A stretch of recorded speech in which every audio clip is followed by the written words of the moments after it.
ನೆಲಮಂಗಲ ಬಳಿ KSRTC bus ಭೀಕರ ಅಪಘಾತ ಸಂಭವಿಸಿದೆ. ಚಾಲಕನ ನಿಯಂತ್ರಣ ತಪ್ಪಿ ಡಿವೈಡರ್ಗೆ ಡಿಕ್ಕಿ ಹೊಡೆದ ಪರಿಣಾಮ ಬಸ್ ನಜ್ಜುಗುಜ್ಜಾಗಿ ಹೋಗಿದೆ. ನೆಲಮಂಗಲದ ಅಡಕಿಮಾರನಹಳ್ಳಿ ಬಳಿಯ ಹೆದ್ದಾರಿಯಲ್ಲಿ ಘಟನೆ ನಡೆದಿದ್ದು, ಸೋಮವಾರ ಪೇಟೆಯಿಂದ ಬೆಂಗಳೂರಿಗೆ ಬರ್ತಾ ಇದ್ದ ಬಸ್ ಅಂತ ತಿಳಿದು ಬಂದಿದೆ. ಬಸ್ನಲ್ಲಿ ಇದ್ದವರಿಗೆ ಸಣ್ಣ ಪುಟ್ಟ ಗಾಯಗಳಾಗಿದ್ದು ಆಸ್ಪತ್ರೆಗೆ ದಾಖಲು ಕೂಡ ಮಾಡಲಾಗಿದೆ. ನಾರ್ಮಲ್ ಆಗಿ ಬರ್ತಿದ್ದಂಗೆ ಒಂದು ಕಾರೇನೋ ಪಾಸ್ ಆಯ್ತು. ಇವ್ರು ಕಂಟ್ರೋಲ್ ತಗೋದಂದ್ರೆ ಹಂಗೆ ಸ್ಪೀಡಾಗಿ ಈ ಕಡೆಗೆ ಕೆಮ್ಮಿನಲ್ಲಿ ಬಿಡ್ತಾರೆ. ನಿಮ್ಮ ಬಸ್ಸು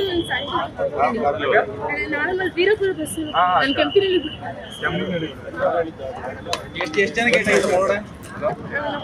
ನೋಡಿದ್ರಾ? ನಾಲ್ಕು ಜನ ಕೇಟಾಗಿದೆ ಸರ್.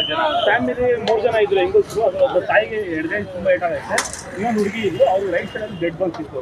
ಅವ್ರನ್ನ ಆಟೋದಲ್ಲಿ ಹಾಕ್ತಿದ್ವಿ.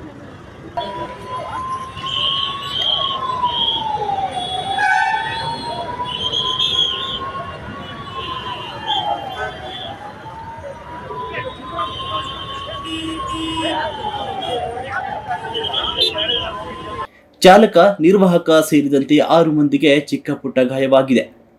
ನೆಲಮಂಗಲ ಬೆಂಗಳೂರು ರಾಷ್ಟ್ರೀಯ ಹೆದ್ದಾರಿಯಲ್ಲಿ ಅವಘಡ ಸಂಭವಿಸಿದ್ದು, ನೆಲಮಂಗಲ ಸಂಚಾರಿ ಪೊಲೀಸ್ ಠಾಣೆಯಲ್ಲಿ ಪ್ರಕರಣ ದಾಖಲು ಮಾಡಲಾಗಿದೆ. ಪೊಲೀಸರ ತನಿಖೆ ಬಳಿಕ ಅಪಘಾತಕ್ಕೆ ಕಾರಣವೇನು ಅಂತ ಸಂಪೂರ್ಣ ಮಾಹಿತಿ ಲಭ್ಯವಾಗಲಿದೆ. ಸ್ಥಳ ಮಹಜರು ಬಳಿಕ ಬಸ್ ತೆರವು ಕಾರ್ಯ ನಡೆಯಲಿದೆ.